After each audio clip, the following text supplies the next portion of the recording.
నమస్కారం. ప్రేక్షకులందరికీ శుభోదయం. ఈనాటి పావన కార్తీక శుభయోగం శీర్షికన కార్తీక మాసంలో రావి చెట్టు ఆరాధనలో ఉన్నటువంటి రహస్యాలేంటో, కార్తీక మాసంలో రావి చెట్టును పూజిస్తే ఎలాంటి విశేషమైన శుభ ఫలితాలు కలుగుతాయో పరిశీలిద్దాం. శ్రీమన్నారాయణమూర్తికి ఎంతో ప్రీతిపాత్రమైనది అశ్వత్థ వృక్ష పూజ అని ప్రామాణిక గ్రంథాల్లో చెప్పారు.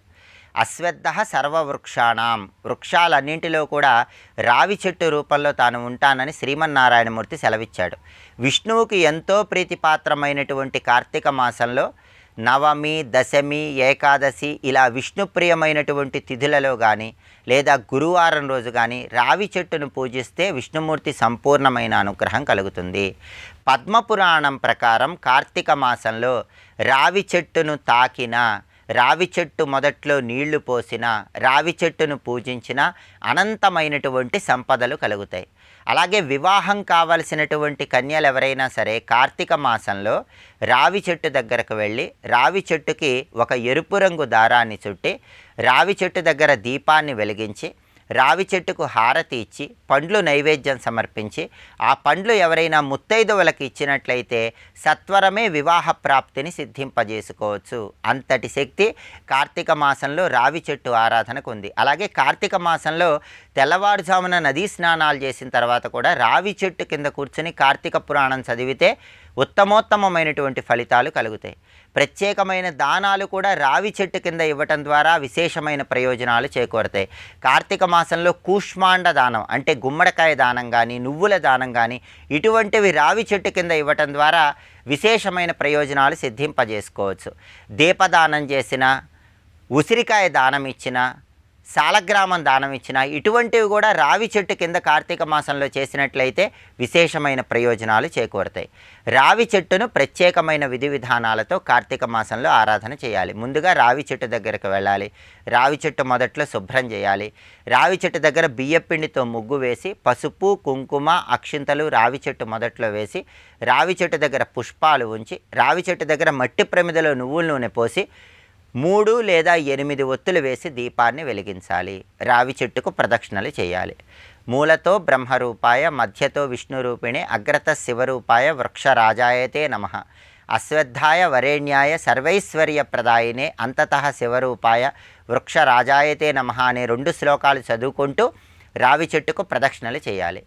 అలాగే రావి చెట్టు సమీపంలో ఎవరికైనా పండ్లు దానం ఇవ్వాలి. ఇలా కార్తీక మాసంలో రావి చెట్టును ఆరాధన చేయటం ద్వారా జాతకంలో ఉన్నటువంటి గురుగ్రహ దోషాలు, రాశిపరంగా ఉన్న గురుగ్రహ దోషాలు వీటన్నిటినీ తొలగింపజేసుకోవటంతో పాటుగా శ్రీమన్నారాయణమూర్తి అనుగ్రహానికి పాత్రులై వృత్తి, ఉద్యోగ, వ్యాపార రంగాల్లో విశేషమైనటువంటి పురోభివృద్ధిని సాధించవచ్చు. రేపటి పావన కార్తీక శుభయోగం శీర్షికన కార్తీక మాసంలో వచ్చే శుక్రవారం సందర్భంగా కార్తీకంలో తులసి పూజకు ఉన్నటువంటి విశిష్టత ఏంటో, కార్తీక మాసంలో తులసి మాతను పూజిస్తే ఎలాంటి సత్ఫలితాలు కలుగుతాయో పరిశీలిద్దాం. నమస్కారం.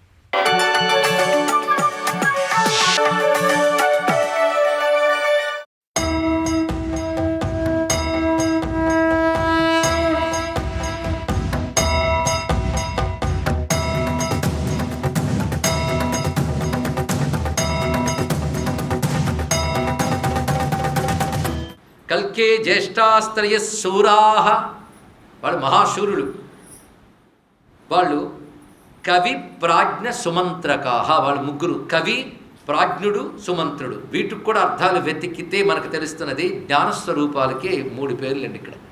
కవి క్రాంతదర్శి, ప్రాజ్ఞ పండిత జ్ఞానవాన్, అదేవిధంగా సుమంత్రకాహ మంచి ఆలోచనా శక్తి కలవారు. పేర్లు తోడుకుండా సంకేతించవచ్చు.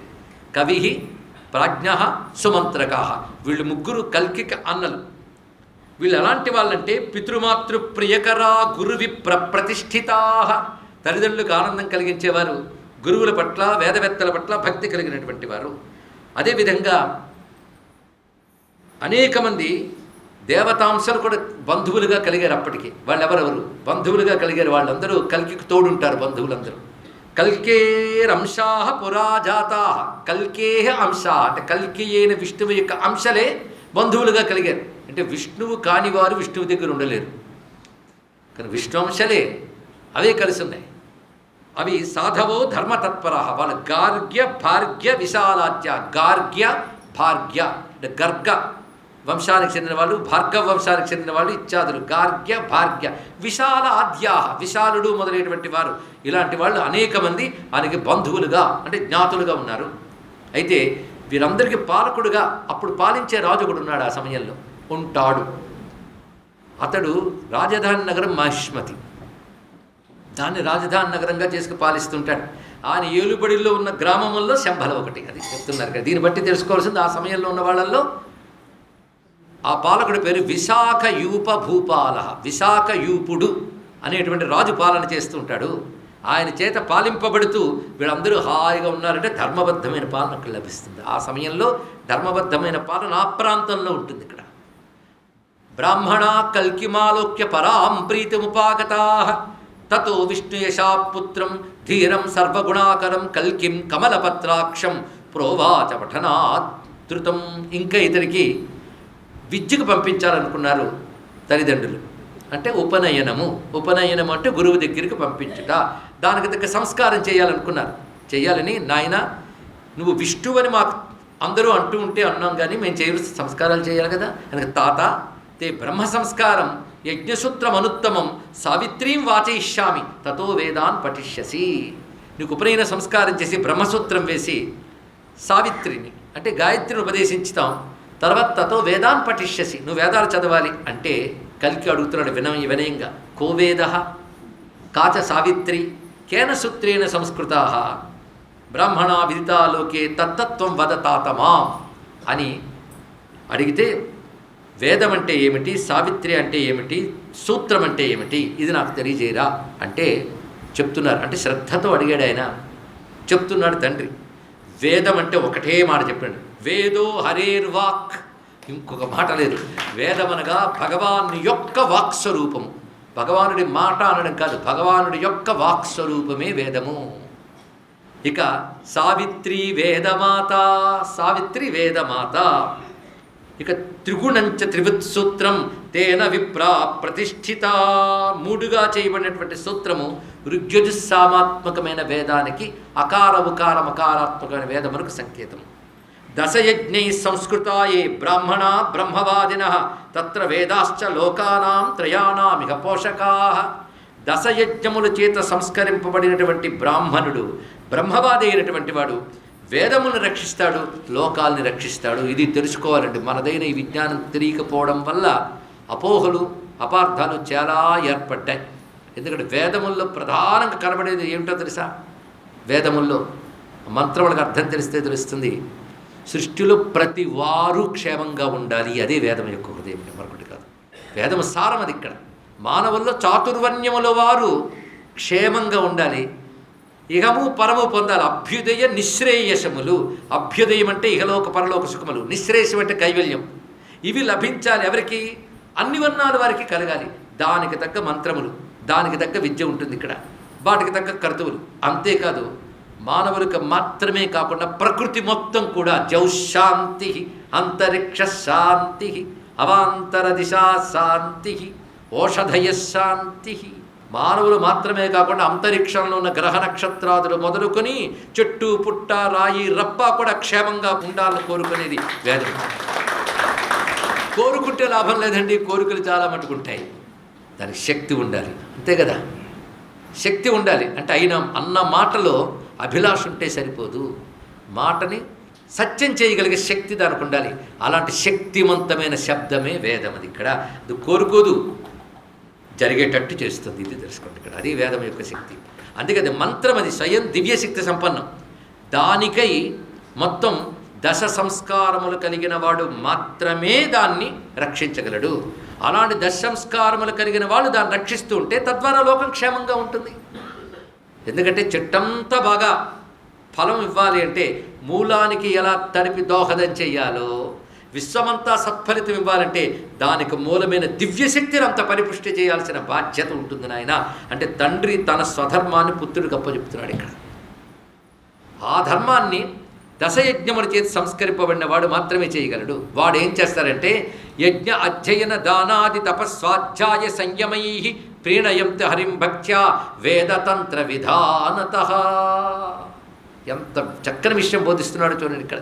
యజ్ఞము, అధ్యయనము, దానము మొదలైన తపస్వాధ్యాయ సంయమములతో, సంయమం అంటే నిగ్రహం, అంతరింద్రియ బహిరింద్రియ నిగ్రహములతో, స్వాధ్యాయముతో, యజ్ఞముతో, దానముతో, తపస్సుతో ప్రీణయంతి హరిం భక్త్యా, హరిని వారు తృప్తిపరుస్తారు.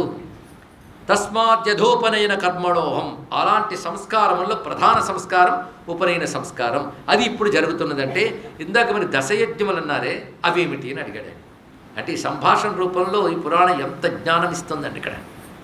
కేచతే దశ సంస్కారా అంటే నాయన ఇందులో ప్రధానంగా జన్మ సంస్కారం తర్వాత చేసే ఉపనయన సంస్కారం, వివాహము, గర్భాధానము, పుంసవనము, సీమంతోన్నయనము, తత్పూర్వం జాతకర్మ, నామకరణ, అన్నప్రాసన, చూడాకరణ, ఉపనయన, సమావర్తనములు. ఇవి దశయజ్ఞములు, దశ సంస్కారములు. వీటి చేత పవిత్రమైనటువంటి వారు వేదముని రక్షిస్తారు, వేదకర్మలను పాటిస్తారు. చూశారు ఎటువంటి సంస్కారాలు ఉండాలో వీటితో జరుగుతాయి అంటూ బ్రాహ్మణ్యాం బ్రాహ్మణాజ్జాతో గర్భాధానాది సంస్కృత. నువ్వు బ్రాహ్మణ స్త్రీ యందు జన్మించి గర్భాధానాది సంస్కారముల చేత ఇప్పటి వరకు నీకు సంస్కారములు జరిగాయి. ఇప్పుడు నీకు జరగబోయేది ఉపనయనం, తర్వాత జరగబోయేది సమావర్తనం, దాని తర్వాత జరిగేది వివాహం. సమావర్తనం అంటే విద్య పూర్తి చేసుకుని గురుగృహం నుంచి వచ్చే సందర్భాన్ని సమావర్తనం అంటారు. తర్వాత వివాహ స్వీకారం ఇత్యాదులన్నీ తెలియజేస్తూ ఇటువంటి స్థితిలో ఉంటూ తపస్వి సత్యవాగ్ధీరో ధర్మాత్మా త్రాతి సంస్కృతిం. చూసారా వేద ధర్మం అంటే ఏమిటో, వేద ధర్మాన్ని అనుసరించడం ఏంటో, ఇటువంటివి పాటిస్తూ తపస్వి అయి సత్యవాక్కు గలవాడై ధీరుడై ధర్మాత్ముడైనటువంటి వాడు ఈ జగత్తుని రక్షించగలడు. నారాయణాయ కృష్ణాయ గోవిందాయ నమో నమః.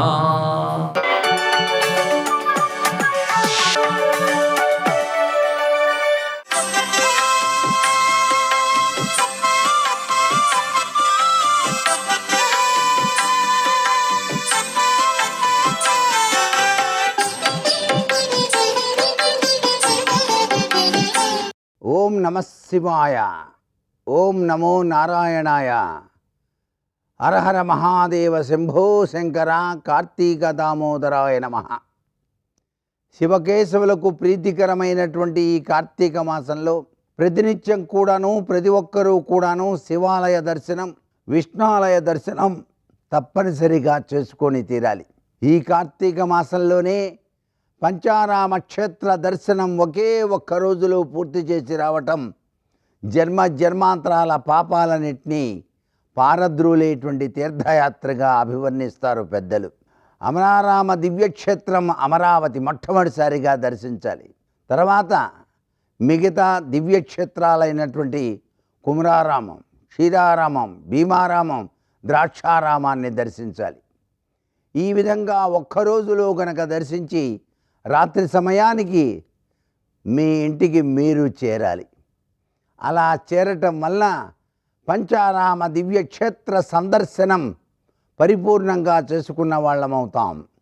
ఈ రోజంతా ఉపవాసం ఉండటం అటు పరమేశ్వరునికి ఇటు శ్రీహరికి కూడాను ప్రీతికరమైనటువంటి ప్రభావాన్ని ఇస్తుంది ఈ కార్తీక మాసంలో. కాబట్టి తీర్థయాత్రలు చేసేటప్పుడు కూడాను భగవన్నామ స్మరణ చేస్తూ అక్కడ ఉన్నటువంటి పవిత్ర నదీ తీర ప్రాంతాలలో పవిత్ర స్నానాన్ని ఆచరించిన తర్వాత కార్తీక మాసరీత్యా వేద పండితులకు తోచిన విధంగా దాన ధర్మాలు చేయాలి.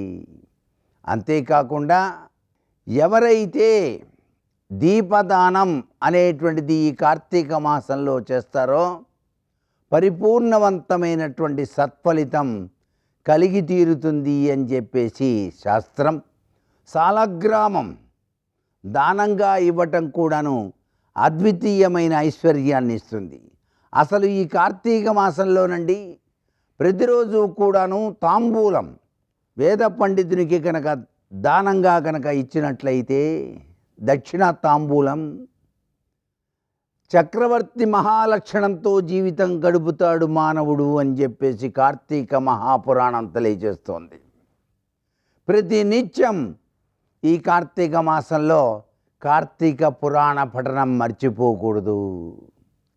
ప్రతి ఒక్క అధ్యాయాన్ని కూడాను చక్కగా అవగాహన చేసుకొని చదువుకోవాలి. గో వృషభ వివాహం అనేటువంటిది కార్తీక మాసంలో ఈశ్వరాలయ ప్రాంగణంలో నిర్వహించేటువంటి సనాతన సంస్కృతి సంప్రదాయాన్ని మనం నేటికి కూడా పరిరక్షిస్తూనే ఉన్నాం. ఆ గో వృషభ వివాహం చూస్తేనే చాలు జన్మ ధన్యమై ఈ జీవితం సుసంపన్నమై విరాజిల్లుతుంది సుమా అంటోంది శాస్త్రం. శ్రీ కార్తీక దామోదరాయ నమః.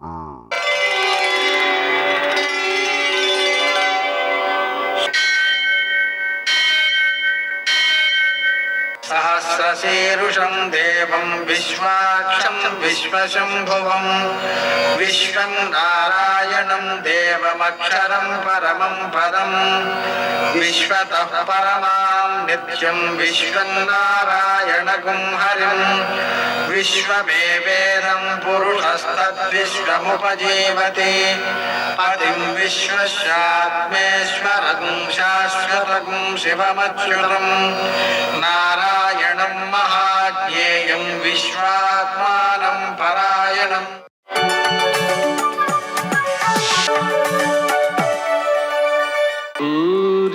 శౌర్యమథేందురింద్రపదవీ సన్మంగళం మంగళం.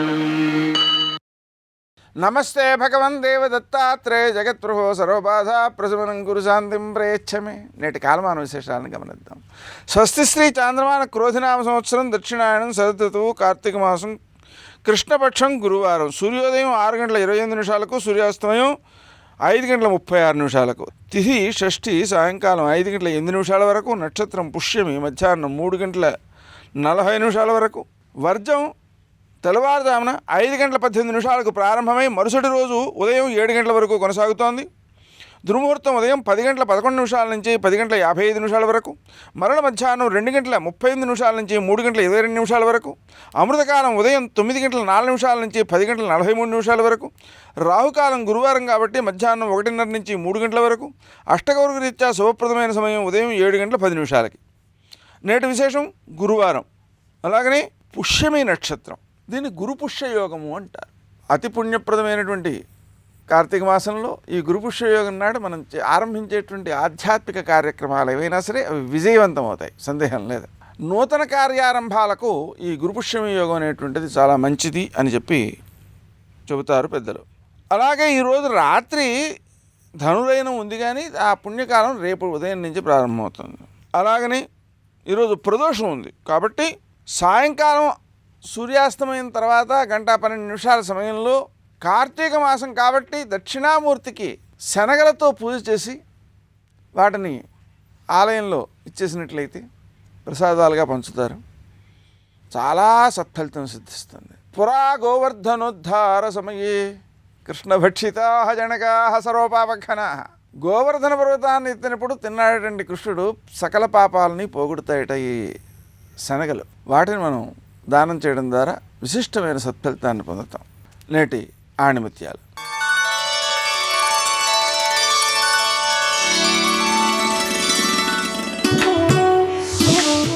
విజయానికి ఒకే ఒక మార్గం, మరొకసారి ప్రయత్నించడమే.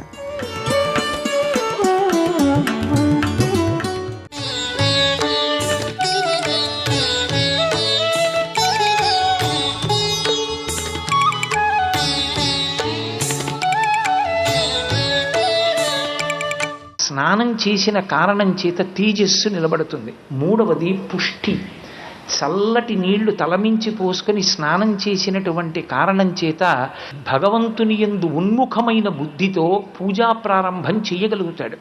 అందుకని పుష్టి కలుగుతుంది. నాలుగవది ఈశ్వరుని యొక్క ఆరాధన చెయ్యడానికి కావలసినటువంటి అర్హత దాని వలననే పొందుతాడు. నియమం తప్పకుండా 3 పూట్ల స్నానం చేసేటటువంటి అలవాటు ఉన్నవారు శౌచమును నిలబెట్టుకుంటాడు కాబట్టి చక్కటి ఆరోగ్యాన్ని పొంది దాని వలన దీర్ఘాయుష్మంతుడవుతాడు. కాబట్టి ఆయువు ఆరోగ్యము చల్లటి నీళ్లు స్నానం చేసిన కారణం చేత, అంటే అనారోగ్యముతో ఉన్నటువంటి వాడు వేడి నీళ్లు స్నానం చేసినా శాస్త్రం దోషం పట్టుకోలేదు, అథవా విభూతి స్నానం చేసినా దోషం పట్టుకోలేదు. అసలు యథార్థంగా మాట్లాడితే బయట పంచభూతములు ఉన్నట్టే పంచభూత స్నానము అని ప్రతి వాళ్ళు చెయ్యాలి. అసలు నిజమైన స్నానం మజ్జనం. మజ్జనం అంటే తల 3 మాటలు మునగాలి, అంటే ప్రవహించేటటువంటి నది యందు స్నానం చేస్తాడు, లేదా తటాకమునందు. అది స్నానం. అటువంటి స్నానము వలన మనిషికి లౌల్యము నశిస్తుంది. లౌల్యము అంటే మీతో నేను మనవి చేశాను, ఇంద్రియములతో భోగం అనుభవించాలనేటటువంటి కోరిక తగ్గిపోతుంది. తగ్గి భగవంతుని పట్ల ఆభిముఖ్యము కలుగుతుంది. మనసు నిర్మలత్వమును పొంది చిత్తము శుద్ధి పొంది భగవంతుని యొక్క పూజకి కూర్చున్నప్పుడు త్రికరణములు ఏకీకృతమవుతాయి. నోటితో నువ్వు ఏది చెప్తున్నావో అది నీకున్నటువంటి శరీరావయవములలో ప్రధానంగా చెయ్యి చేస్తుంది, మనసు చూస్తుంది. అప్పుడు పూజ పూర్తవుతుంది. నేను నోటితో పాదయోహ పాద్యం సమర్పయామి అన్నాను అనుకోండి, కాసి నీళ్ళు ఇలా వేస్తే అది పూజ అవ్వదు. అసలు ఆయన పూజ చెయ్యలేదు అన్న విషయం ఎక్కడ తెలిసిపోతుందంటే ముఖే ఆచమనీయం సమర్పయామి అన్న దగ్గర తెలిసిపోతుంది. ముఖే ఆచమనీయం సమర్పయామి అంటాడు, ఓ మాట తీసి ఇలా నీళ్లు పోస్తాడు. ఎక్కడ ఆచమనీయమైంది? ఆచమనీయం నువ్వు అలాగా చేస్తున్నావు, 3 మాటలు పుచ్చుకుంటున్నావు. ఈశ్వరుడికైనా అంతే ఆచమనీయం. 3 మాటలు ఎందుకు ఇవ్వవు? 3 మాటలు ఇవ్వాలంటే ఆయన ఇలా చెయ్యి చాపాలా? ఆయన ఇలా చెయ్యి చాపాలంటే ఆయన చేతి కంకణములు కణకణ కణకణ ధ్వని చెయ్యాలా? కదలిన బాహుపద క్రమంబున రవము సూపిడి నూపు రములవాణి అంటారు పోతన గారు. అక్రూరుడికి దర్శనమైంది. ఆయన చెయ్యిలా చాపితే శ్రీమన్నారాయణుడు ఆయన చేతి కంకణములు ధ్వని చేస్తాయి. ఆయన ఇలా చెయ్యి పెడితే నువ్వు ఉద్ధరిణితో నీళ్లు వేస్తే ఆయన లోపలికి పుచ్చుకుని మళ్ళీ చెయ్యి చాపాలా? ఏది వ్యవధానం? ఎక్కడ వేశావు? అలా 3 మార్లు వేసి ఆయన చెయ్యి కడుక్కోనానికి 4వ మాట నీళ్లు వేసి ఇక మంత్రం ఉండదు. నువ్వు భావన చేత నీ ఉత్తరీయాన్ని ఎత్తి ఇలా చూపిస్తే ఆయన ఉత్తరీయానికి చెయ్యి తుడుచుకుంటే నువ్వు ఆచమనీయం ఇచ్చావు. ఈ 3 ఏకీకృతము కావాలి అంటే నువ్వు నోటితో చెప్పిన మంత్రాన్ని మనసు దర్శనం చేసి చెయ్యి అలా కదిలి ఆ కాలమునందు ఎంత వ్యవధానం ఉండాలో అంత వ్యవధానంలో నీటి ధార అంత చక్కటి నిలబడిన బుద్ధితో నువ్వు సమర్పణం చెయ్యాలి అంటే దానికి శరీరం అంతా సిద్ధపడడానికి చల్లని నీటితో స్నానాన్ని శాస్త్రం విధించింది. ఇప్పుడు అలా చేసినటువంటి కారణం చేత లౌల్యము నశిస్తోంది అంది. అలా ఎవరు పూజ చేశాడో వాడు తపస్సిద్ధిని పొందుతాడు. మీ మనసు ఎక్కడ ఏకీకృతమై కేంద్రీకృతమై నిలబడిపోయిందో అక్కడ తపస్సు. కదిలిపోయే లక్షణం ఉన్న మనస్సు నిలబడిపోతే తపస్సు చేశాడంటారు. మీరు పూజ చేసేటప్పుడు భగవంతుని యొక్క ఉపచారములు చేసేటప్పుడు మీకు ఆయన పాదములు, ఆయన చేతులు, అథాంగ పూజ చేసేటప్పుడు ఆయన పాదముల నుంచి తల వరకు ఆయన అవయవాలన్నీ కనపడి మీరు సర్వాణ్యంగాని పూజయామి అన్నప్పుడు పళ్ళెంతో ఇలా పూలు పూస్తే కింద పడిపోతున్నటువంటి పువ్వులతో సమానంగా స్వామి కిరీటం, లలాటం, కస్తూరి తిలకం, నాసాగ్రం, దానికి చివర పెట్టుకున్నటువంటి ముత్యం, ఆయన కపోలాలు, ఆయన గడ్డం, ఆయన కంఠం, దాని మీద త్రివళులు, మెడలో హారాలు, వక్షస్థలం కౌస్తుభమణి, ఆయన నాభి, దాని మీద ఉన్న మేఖల, ఆ మోకాళ్ళు, పట్టుపంచ, ఆయన పాదాలు, పాదాల మీద ఉన్న తులసి దళాల వరకు పువ్వులతో పాటు మీ చూపులు కిందకి ఈశ్వర దర్శనం చెయ్యగలిగాయి అనుకోండి. అథాంగ పూజలో మీరు తపస్సు చేశారని గుర్తు. అది పూజ తపస్సుగా మారుతుంది. దీనికి అలా మనసుని నిలబెట్టగలిగినది ఏది అంటే ఒక్క స్నానమే. స్నానము చేత మాత్రమే అంటే నిద్రాణముగా ఉన్నటువంటి బుద్ధి, మనసు లేచి ఏకీకృతమవుతాయి, పరమ సంతోషంతో చేస్తాయి. అందున తపస్సుగా మారడం అన్న మాటకు అర్థం ఏమిటో తెలుసా? మూకశంకరులు మూక పంచశతి చేస్తూ చెప్తారు, జింతోస్తవ పద పూజన సంతోషతరంగితస్య కామాక్షి బంధో యది భవతి పునః సింధోరంభస్సు బంభ్రమీతి శిలా అన్నారు ఆయన ఆర్యాశతకంలో. సర్వం శ్రీ ఉమామహేశ్వర పరబ్రహ్మార్పణమస్తు. స్వస్తి.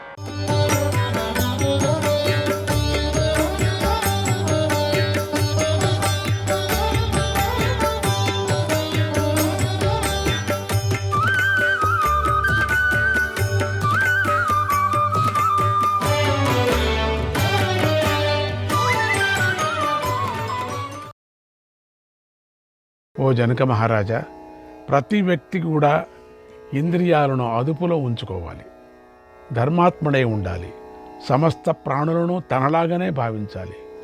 చదువు, తపస్సు, వయస్సులలో తనకంటే గొప్పవారిని, పెద్దవారిని, గురువులను యథాశక్తిగా గౌరవించాలి. నిజం చెప్పుతూ మంచి నడవడికతో ఉండాలి. అలా ఉంటేనే సుఖం కలుగుతుంది అని బోధించాడు పరాశర మహర్షి. శ్రీకృష్ణాయ పరమాత్మనే నమః. 292వ అధ్యాయం పరాశర గీత. పరాశర మహర్షి జనకుడికి ఇలా చెప్పాడు: ఓ జనక మహారాజా, ప్రతి మనిషి దేవతలకు, అతిథులకు, సేవకులకు, పితరులకు తనకు తానుగా రుణపడి జన్మిస్తాడు. కనుక ఆ రుణాలను తనకు చేతనైన విధంగా తీర్చుకోవాలి. అర్హత గలవారు వేదశాస్త్రాధ్యయనంతో ఋషి రుణాన్ని, మిగతా వారు వేదంలో చెప్పినట్లుగా ఆచరిస్తే ఋషి రుణాన్ని తీర్చుకోవచ్చు. యజ్ఞాదులలో అర్హత గలవారు దేవతల రుణాన్ని తీర్చుకోవచ్చు. మిగతా వారు పండితుల చేత యజ్ఞాలు చేయించి దేవతల రుణాన్ని తీర్చుకోవాలి. శ్రద్ధతో శ్రాద్ధ దానాదులు చేసి, శ్రాద్ధ అంటే ఏంటంటే పితృకర్మ, ప్రతి సంవత్సరం వచ్చేటువంటి పితృకర్మ, అది దానాదులు చేసి పితృదేవతల రుణాన్ని తీర్చుకోవాలి. ప్రతి సంవత్సరము చేయాలి, ప్రతి వర్ణం వారు చేయాలి, అందరూ చేయాల్సిందే. స్వాగత సత్కారము మొదలైనవి చేసి అతిథి రుణాన్ని తీర్చుకోవాలి. మానవుడు వేదం చెప్పిన విషయాలను చదవటం, వినటం, మననం చేయాలి. యజ్ఞప్రసాదమైన ఆహారాన్ని తినాలి, ప్రాణులను రక్షించాలి. ఇలా చేయటం వల్ల మానవుడు ఆత్మరుణం నుంచి ముక్తుడవుతాడు. కుటుంబంలో పోషించవలసిన వారిని పోషించాలి, సేవకులను మొదటి నుంచి పోషించాలి. దీనివల్ల వారి రుణం నుంచి కూడా విముక్తి చెందుతాడు.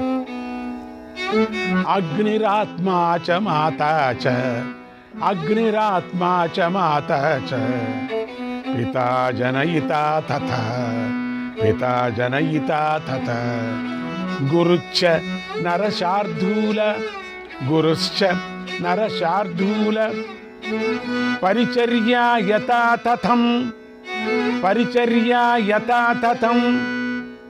ఓ రాజా, అగ్ని ఆత్మ జన్మనిచ్చే తల్లిదండ్రులు, గురువు వీరిని తగిన విధంగా పూజించాలి అని బోధించాడు పరాశర మహర్షి. శ్రీకృష్ణాయ పరమాత్మనే నమః. 293వ అధ్యాయం పరాశర మహర్షి జనక మహారాజుకు ఇలా చెప్పాడు: సద్భిస్తు సహ సంసర్గక, సద్భిస్తు సహ సంసర్గక, శోభతే ధర్మ దర్శిభిః, శోభతే ధర్మ దర్శిభిః, నిత్యం సర్వాస్వవస్థాసు నాసద్భిరితి మేమతిః, నాసద్భిరితి మేమతిః.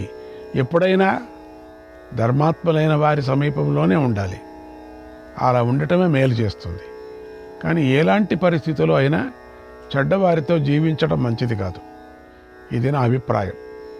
ధర్మంతో కూడిన పని చాలా తక్కువ ఫలితాన్ని ఇచ్చినా ఏ సందేహాన్ని పెట్టుకోకుండా చేసే తీరాలి. అదే అధిక సుఖాన్ని ఇస్తుంది. శరీరానికి బాధ కలిగించినైనా సరే న్యాయంగా శ్రమపడి సంపాదించిన ధనాన్ని దానం చేయాలి. అలా చేసిన వాడికి అవి మహా ఫలితాన్ని ఇస్తాయి అని బోధించాడు పరాశర మహర్షి. శ్రీకృష్ణాయ పరమాత్మనే నమః. 294వ అధ్యాయం విశేషంగా పరాశర సంహితి, పరాశర బోధ, పరాశర నీతి కూడా వేరే ఉన్నది. అవి మనం సమయం వచ్చినప్పుడు చూసుకుందాం. చాలా అద్భుతమైనటువంటి నీతి అది. ఓ జనక మహారాజా, మానవుడు అభివృద్ధి పొందటానికి నిత్యము ప్రయత్నిస్తూ ఉండవలసిందే. ఆ సమయంలో హింసతో కూడిన పనులను మాత్రం తప్పకుండా విడిచిపెట్టాలి. వివేకవంతుడు ధర్మకారం చేయాలని న్యాయాన్ని వదలకూడదు. పాపంతో కూడిన మార్గాన్ని పట్టుకొని ధనాన్ని సంపాదించకూడదు. అది మేలు చేయదు అని బోధించాడు.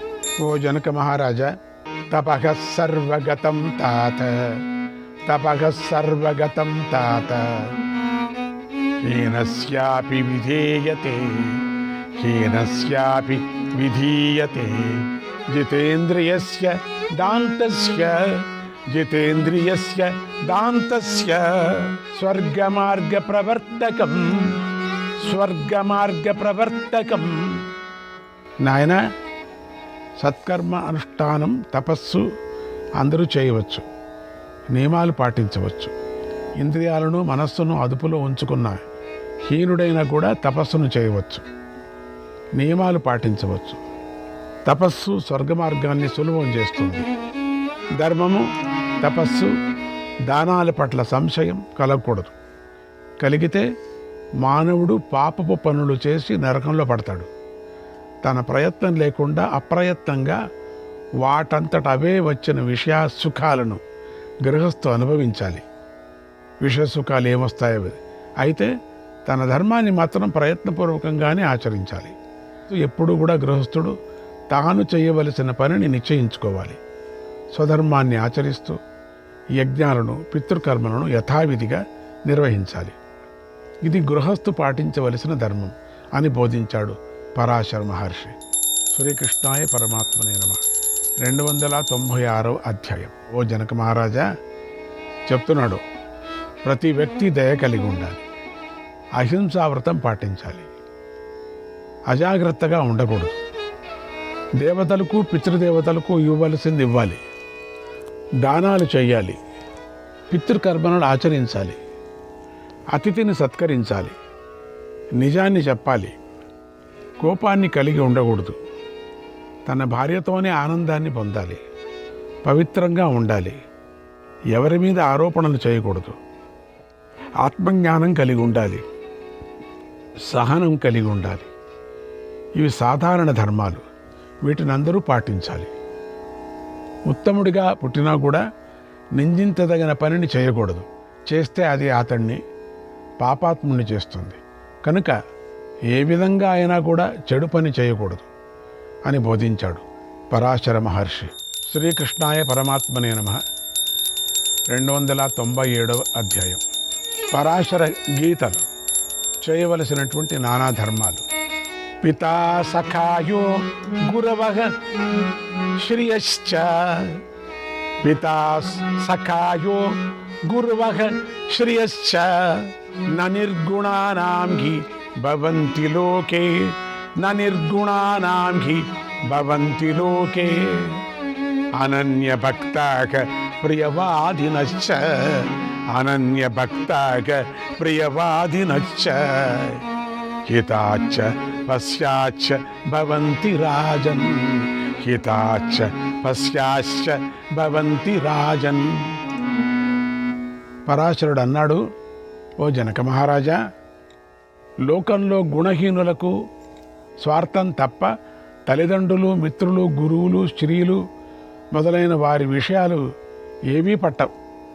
కానీ స్వామి భక్తులు, మేలు కలిగించే మాటలు పలికేవారు, మేలు కోరేవారు, ఇంద్రియ నిగ్రహం కలవారు, తండ్రి మొదలైన వారిని ఎప్పుడూ దూరం చేసుకోరు. మానవులకు తండ్రి ముఖ్యమైన దేవత. కొంతమంది అయితే తల్లి కంటే తండ్రే గొప్పవాడు అని చెబుతారు. జ్ఞాన సంపాదనమే గొప్పదంటారు. శ్రోత్రాది ఇంద్రియాలను, శబ్దాది విషయాలను వశం చేసుకున్నవారు పరమపదాన్ని పొందుతారు. క్షత్రియుడు యుద్ధరంగంలో గాయపడి బాణాలతో మరణించేవాడు దేవతలకు లభించని లోకాలను వెళతాడు. అక్కడ ఆనందంగా స్వర్గసుఖాలు పొందుతాడు. పాపాత్ముడు, పాపకార్యాలు చేసేవాడు, హీనుడు మొదలైన వీరి చేతిలో మరణించడం పాపం. దానివల్ల నరకం లభిస్తుంది. రాజా, మృత్యువుకు వశుడైన వాడిని ఎవడూ రక్షించలేడు. అందుకనే ఒకవేళ చస్తే మంచివాడి చేతిలో చావాలా అంటారు, చెడ్డవాడి చేతిలో చావకూడదు అంటారు. ఎందుకంటే వాళ్ళకి ముక్తి దొరకదు అని. రాక్షసుల చేతిలో దొరికితే చస్తే వాళ్ళకి ముక్తికి ఎప్పటికీ రాదు. అందుకని మారీచి కథకు తెలుసు కదా మీకు. రావణుడు ఎన్నో మాట చెప్పాడు రావణానికి బుద్ధి. ఆ రావణాసుడు వినలేదు. అప్పుడు మారీచుడు అనుకున్నాడు, మారీచుడు, ఓహో, ఈడితో చచ్చే బదులు రాక్షసుడు ఈడితో చస్తే నేను నరకానికే పోతాను, రాముడితో చావటమే మంచిది అన్నాడు. ఇట్లా ఎన్నో జరిగాయి. ఎంతో కథలు చాలా ఉన్నాయి. మంచి వాళ్ళతోనే చావటం మంచిది, ఏగటం మంచిది, మంచి వాళ్ళతో తిట్టించుకోవటం మంచిది, మంచి వాళ్ళతో అవమానపడటం మంచిది, మంచి వాళ్ళతో ఎన్ని కష్టాలు పడినా పర్వాలేదు. అదే రాక్షస బుద్ధితో ఉండేవాడితో మాత్రం పడితే పడేది కాక నరకలోకం దొరుకుతుందట. ఇది ఎక్కడ తాపత్రయం చూడండి. తిట్టేవాడికి కాదు, తిట్టించుకునేవాడికి దొరుకుతుందన్నారు. అందుకని మంచి స్నేహమే చేయాలన్నారు. అలాగే ఆయుశేషం కలవాడిని ఎవడు కూడా చంపలేడు కదా, నిజం కదా. ఆయువు తీరితే మరణం కలుగుతుంది. ఇది కారణం లేకుండా జరగవచ్చు కూడా, లేదా ఒకప్పుడు అనేక కారణాల వల్లనైనా జరగవచ్చు. లభించిన దేహాన్ని మొండితనంతో బలవంతంగా వదిలేస్తే ఆ జీవుడికి యాతనా దేహం లభిస్తుంది. చాలామంది ఈ దేహం ఎందుకు వచ్చిందని చచ్చిపోతారు, ప్రాణహత్య చేసుకుంటారు. మళ్ళీ యాతనా జన్మం వస్తుంది వాళ్ళకి. దాన్ని అట్లా అనుకోకూడదు. వచ్చిన జన్మమే అనుభవించాలి, వచ్చిన కష్టమే అనుభవించి ఆయుస్సు తీరేంత వరకు కష్టపడాలి. ఎందుకంటే ముందు రాబోయేటువంటి మనం జన్మలు చూసుకోవాలి కదా. ఇప్పుడు ఎట్లనో గడిచిపోతుంది మనకు, ఎట్లనో గడిచేది వదులుకోకుండా రాబోయే జన్మలంతా నానా అవస్థలు పడాల్సి వస్తుంది. ఇలా మోక్ష సాధనమైనటువంటి ఈ శరీరాన్ని పొంది కూడా ఆత్మహత్య చేసుకునే వ్యక్తికి ముక్తి లభించనే లభించదన్నాడు. ఆత్మహత్య చేసుకుంటానని చెప్పినా కూడా ముక్తి కాదన్నాడు. ఆత్మహత్య ఒకవేళ చేసుకున్నా కూడా ఎటువంటి పరిస్థితిలోనూ ఎన్ని జన్మలు ఎత్తినా కూడా వాళ్ళకు ముక్తి లభించదు. వాళ్ళు పిశాచాలుగానే ఉండిపోతారు. అందుకని అటువంటి ఆత్మహత్య చేసుకుంటాను అనేటువంటి మాట ఎప్పటికీ రాకూడదు. ఇలాంటి వారు ఒక ఇంటిని వదిలి మరొక ఇంటికి వెళ్ళే వ్యక్తిలాగా ఒక శరీరం విడిచి ఇంకొక శరీరంలో ప్రవేశిస్తారు. వారికి ఇలాంటి స్థితి కలగటానికి ఆత్మహత్య కన్నా ఇంకో కారణం లేదు. వారికి పంచభూతాత్మకమైన ఆ శరీరం కలగటమే మంచిది. ఈ శరీరం ఎక్కడ మరణించినా జీవుడు ప్రారబ్ధ కర్మవశం చేత ఎక్కడైనా జన్మించవచ్చు. కర్మఫలంగా స్వభావ సిద్ధమైనటువంటి పునర్జన్మ కలుగుతుంది. స్వభావ సిద్ధమైన మరణం. వాళ్ళు ఎక్కడైనా జన్మించుకోవచ్చు, వాళ్ళ ఇష్టం వాళ్ళకి. కానీ ఆత్మహత్య చేసుకున్న వాడికి జన్మనే లేదు కదా, వాడు పిశాచుగానే ఉంటాడు కదా ఎప్పటికీ. ఆ ఆత్మలు అట్లా తిరుగుతూ ఉంటాయి అంతే. ఇంకా అలా జన్మ కనుక కలగకపోతే పెద్ద మేఘం ఆకాశంలో గాలి వశాన అన్ని వైపులా తిరిగినట్లుగా జీవాత్మ ఈ ప్రారంధ కర్మానుసారం తిరుగుతూనే ఉంటుంది, వెంటనే జన్మించదు కూడా. ఆ జీవుడే ఏదో ఆధారం చేసుకొని మళ్ళీ జన్మిస్తాడు. ఇక దాన్ని నేను చెప్పాల్సిన పనిలేదు, చాలా ఉంది దీనికి చెప్పాలండి. ఎట్లా జీవుడు ఉదయిస్తాడు. మనస్సు కన్నా ఆత్మ గొప్పది, ఇంద్రియాల కన్నా మనస్సు శ్రేష్టమైంది. మానవుడికి అజ్ఞానంతో సమానమైన శత్రువు ఇంకొకటి లేదు, అజ్ఞానం అనేది. అది ఆవరించి ప్రేరేపిస్తే మానవుడు చాలా ఘోరమైనవి, నీచమైనవి, క్రూరమైనవి పనులు చేస్తాడు అజ్ఞానం ఆవరిస్తే. నాయన, ఇహలోక సుఖ సాధనాలకు లోబడి మానవుడు తనను తాను తక్కువ వాడిగా భావించుకోకూడదు. మానవ జన్మ సాటిలేని జన్మ. ఎక్కడన్నా కానీ కటికుడు ఆ జన్మ దొరికినా కూడా పర్వాలేదు అంటాడు. మానవ జన్మ పవిత్రమైంది, అప్పటికి ఎప్పటికో జ్ఞానం కలుగుతుంది నీకు అని.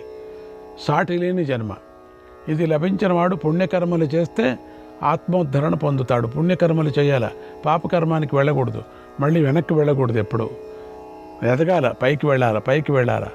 మానవుడు లభించరాని మానవ శరీరాన్ని సంపాదించుకొని కూడా ధర్మాన్ని నిర్లక్ష్యం చేస్తున్నాడు. మనస్సుతో ఇహలోక సుఖాలతో ఆసక్తుడవుతున్నాడు.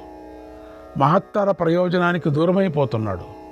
సమస్త ప్రాణులను తైలంతో దీపాన్నిలాగా స్నేహం, ప్రేమతో వృద్ధి పొందాలని కోరుకునేవాడు. వాటిని ఆత్మీయతతో చూసేవాడు. విషయసుఖాల వైపు దృష్టి పెట్టనివాడు పరలోకంలో గౌరవాదులు పొందుతాడు. ఇతరులకు ధైర్యం చెప్పేవాడు, వారి బాగోగులు తెలుసుకున్నవాడు, మంచి ఆహారాన్ని పెట్టినవాడు, ప్రేమగా పలకరించినవాడు, ఆదరించినవాడు, సుఖదుఖాలలో సమంగా ఉండేవాడు ఇహలోక పరలోకాల్లో కీర్తిమంతుడవుతాడు అని జనక మహారాజుకు పరాశరుడు ఉపదేశించాడు అన్నాడు భీష్ముడు. శ్రీకృష్ణాయ పరమాత్మనే నమః. 298వ అధ్యాయం. జనకుడు పరాశ మహర్షిని ఇలా అడిగాడు, ఓ మహాత్మా, ఏది శ్రేయస్సును సాధిస్తుంది, ఏది ఉత్తమ గతి, ఎలాంటి కర్మ నశించకుండా ఉంటుంది, జీవుడు ఎక్కడికి వెళ్ళిన తర్వాత మళ్ళీ ఈ లోకంలోకి రాకుండా ఉంటాడు. నా ఈ ప్రశ్నలకు సమాధానం చెప్పండి అని కోరాడు. పరాశరుడు ఇలా చెప్తున్నాడు: అసంగః శ్రేయసో మూలం, అసంగః శ్రేయసో మూలం, జ్ఞానం చైవ పరాగతి, జ్ఞానం చైవ పరాగతి, క్షీర్ణం తపోన ప్రణశ్యేత్, క్షీర్ణం తపోన ప్రణశ్యేత్, వాపః క్షేత్రేణ నశ్యతి, వాపః క్షేత్రేణ నశ్యతి. ఆసక్తి లేకపోవటమే శ్రేయస్సుకు మూల కారణమై ఉంది. జ్ఞానమే అన్నిటికన్నా ఉత్తమ గతి. తాను చేసిన తపస్సు, యోగ్యుడికి ఇచ్చిన దానము ఎప్పుడు కూడా నశించవు.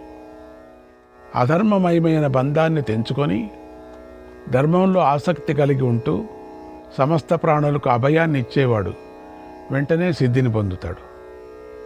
గోవులను, వందల వేల అశ్వాలను దానం చేసేవాడి కన్నా సకల ప్రాణులకు అభయం ఇచ్చేవాడే గొప్పవాడు. తామరాకుని నీరు అంటదు కదా, అలాగే జ్ఞాని అయిన వ్యక్తిని అధర్మం అంటదు. అజ్ఞాని అయిన వాడిని పాపం ఎక్కువగా అంటుకుంటుంది. అధర్మం తన ఫలితాన్ని ఇవ్వటానికి అవకాశం కోసం ఎదురుచూస్తూ కర్త వెంటబడుతూనే ఉంటుంది. సమయం వచ్చినప్పుడు ఆ కర్త ఆ పాప ఫలాన్ని తప్పకుండా పొందుతాడు. నది మీద కట్టిన పటిష్టమైన కట్ట తెగిపోకుండా ఉండటమే కాకుండా అక్కడ నీరు ఎక్కువ నిలిచి ఉంటుంది. అలాగే కూడా సనాతన సంప్రదాయం మీద గల ధర్మ సేతు చెడిపోదు. ఆసక్తి లేకుండా చేసే తపస్సు కూడా క్రమక్రమంగా పెరుగుతూనే ఉంటుంది. నువ్వుల నూనె నానా విధాలైన సువాసన గల పువ్వులతో చాలా చక్కని సువాసనను స్వీకరించినట్లుగా ఈ భూమండలం మీద పవిత్రమైన చిత్తం గల వ్యక్తి స్వభావం సత్పురుష సాంగత్యం వలన సత్వగుణంతో కూడినది అవుతుంది కూడా. మానవుడు తన ధర్మాన్ని ఆచరించడానికి ప్రత్యేకంగా ఒక సమయం లేదు, ఎప్పుడైనా ఆచరించవచ్చు. ఎందుకంటే మృత్యువు దేనికోసము ఎదురు చూడదు. ఎల్లప్పుడూ మానవుడు మృత్యుముఖంలో ఉంటాడు కనుక ఎప్పుడూ ధర్మాన్ని ఆచరించటమే మంచిది. మనస్సు ఆత్మను యోగం వైపు తీసుకొని వెళుతుంది. యోగి ఈ మనస్సును యోగయుక్తం ఆత్మలో లీనం చేస్తాడు. అతడు యోగసిద్ధుడైన తర్వాత పరమాత్మ సాక్షాత్కారాన్ని పొందుతాడు. పాము గాలిని మృంగినట్లుగా మృత్యువు రేయింబవళ్ళు సంసారంలో మొసలితనం రూపంతో సంచరిస్తూ ప్రాణులను మింగేస్తూ ఉంటుంది. అనేకమైనటువంటి నదులు అన్ని వైపుల నుంచి వచ్చి సముద్రంలో కలిసినట్లుగా యోగశాస్త్రానుసారం వశమైన మనస్సు ఎల్లవేళలా మూల ప్రకృతిలో లీనమవుతూ ఉంటుంది. మానవులందరూ తాము చేసిన మంచి చెడు కర్మలను అనుసరించి సుందర రూపాన్ని కానీ వికార రూపాన్ని కానీ పొందుతారు అని పరాశర మహర్షి బోధించగా జనక మహారాజు ఎంతో సంతోషించాడు. అన్నాడు భీష్ముడు. శ్రీకృష్ణాయ పరమాత్మనే నమః. 299వ అధ్యాయం. హంసగీత. హంసరూపి బ్రహ్మ సాధ్యులకు చేసిన ఉపదేశం. ధర్మరాజు భీష్ముడిని ఇలా అడిగాడు: ఓ తాత, లోకంలో విద్వాంసులైన మానవులు సత్యం, ఇంద్రియ నిగ్రహం, ఓర్పు, ప్రజ్ఞ, వివేకం అనేవాడిని మెచ్చుకుంటారు. శ్రీకృష్ణాయ పరమాత్మనే నమః.